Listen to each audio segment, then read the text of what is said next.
ጉንተላ ለእሁድ ቤት በነገራችን ላይ እሁድ ቤት በኢትዮጵያ ቴሌቪዥን እሁድ ከሰዓት የሚዘጋጀው ፕሮግራም 120 የተባለ አንድ ተወዳጅ ፕሮግራም ነበር። እሱን ተክቶ የመጣ እንደሆነ ነው የሚታየኝ። ግን እነ ሚኪን እነ ሙሉ አለምን እና ደራሲው መሐመድ ይመስለኛል ሶስቱ ሲኒየሮች ናቸው እና ለጎነትላቸው የፈለግኩት ስለ አርቲፊሻል ኢንቴሊጀንስ ለማውራት የሞከራችሁት ነገር ያው አርቲፊሻል ኢንቴሊጀንስ አስፈላጊ ነው፣ ኢዝ ኢምፖርታንት፣ ግን አርጀንት አይደለም ለኢትዮጵያ እና የፕሮግራም አጀንዳ ስትቀርጹ የእርጀንሲ እዚህ ሀገር አስቸኳይ የሆኑ በጣም ብዙ ጉዳዮች አሉ። 80% እኔ ግን ኢትዮጵያ እናውቃታለን። አሁን እኮ ስለ ኢትዮጵያ ስናወራ ብዙ ጊዜ እኔ የሚመስለኝ ስለ አዲስ አበባና ዙሪያ እያወራ እንደሆነ የሚታይ። እኔ ባለፈው ሳምንት ወደ ገጠር ወጣ ብዬ ነበር እና በቃ ሁሉም ስለ አዲስ አበባ ነው የሚያወሩ። ያ ያሉበት ሀገር ኢትዮጵያ መሆኑን ይረሱታል። ያ ቦታ መልማት እንዳለበት ሰዎች ሊኖሩበት እንደሚገባ ይረሱታል እና ነገር ሁሉ በአዲስ አበባና ዙሪያው ላይ እንዲያጠነጥን የማድረግ ዝንባሌ አለ። ይህ ሀገር ከግብርና ወደ ማኒፋክቸሪንግ፣ ከማኒፋክቸሪንግ ወደ ኢንፎርሜሽን ቴክኖሎጂ ከዛ እየተባለ ነው። እድገት የራሱ መንገድ አለው። የእድገት ዲያሌክቲክስ ከትንሽ ወደ ትልቅ፣ ከቀላል ወደ ውስብስብ የሚሄድ ነገር ነው። ይኸውልህ 1 ቢሊዮን ብር አለኝ ብለህ ከ1 ሚሊዮን ብር ልትጀምር ትችላለህ። ብር አለኝ ብለህ ከትልቅ አትጀምር። ፕሮፌሰር ነኝ አዋቂ ነኝ ብለህ ከትልቅ አትጀምር። ሁሉ ጊዜ እድገት ከትንሽ መነሳት አለበት። ያ ማለት ትንሽ ሆንክ ማለት አይደለም።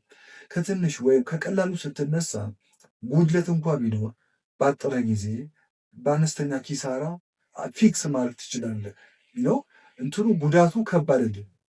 እድገትን ስትሄደው ይኸውልህ ፒራሚዲክ ነው። ፒራሚዲክ ነው። ከስር ሰፊ ይሆንና ወደ ላይ ቀጥ ይሄዳል።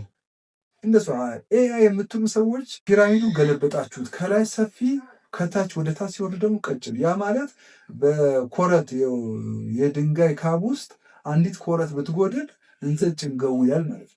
ከታች ፒራሚዱ ሰፊ ሰርፌስ ያለው ሰፊ ሆኖ ወደ ላይ አፔክስ የሚሄድ ከሆነ ግን መሰረት ያለው እድገት ይሆናል። ኤአይ የምትሉ ሰዎች ግን ፒራሚዱን ገልብጣችሁታል። ይሄ ማለት የሚፈርስ ነው እንደማለት ነው። የእድገት ዲያሌክቲክስ ማየት ያስፈልጋል። ለምሳሌ የኢህአዴግ መንግስት ፌል ያደረገው አንዱ የእድገትና ትራንስፎርሜሽን እቅድ 1 እና 2 ብሎ 10 ማዳበሪያ ፋብሪካ ወዘተ ወዘተ ከሀገሪቱ አቅም በላይ ብድር ተበደረ፣ ሊተገብረው አልቻለም። ለምን? የሰው ኃይል ብቃት፣ የስራ ባህል፣ ኦል ዲስ ቴክኖሎጂ ገና ባልዳበረበት ሁኔታ ማለት። ስኳር ፋብሪካ ካልክ ከአንድ ስኳር ፋብሪካ ጀምር። ማዳበሪያ ፋብሪካ ካልክ ከአንድ ማዳበሪያ ፋብሪካ ጀምር።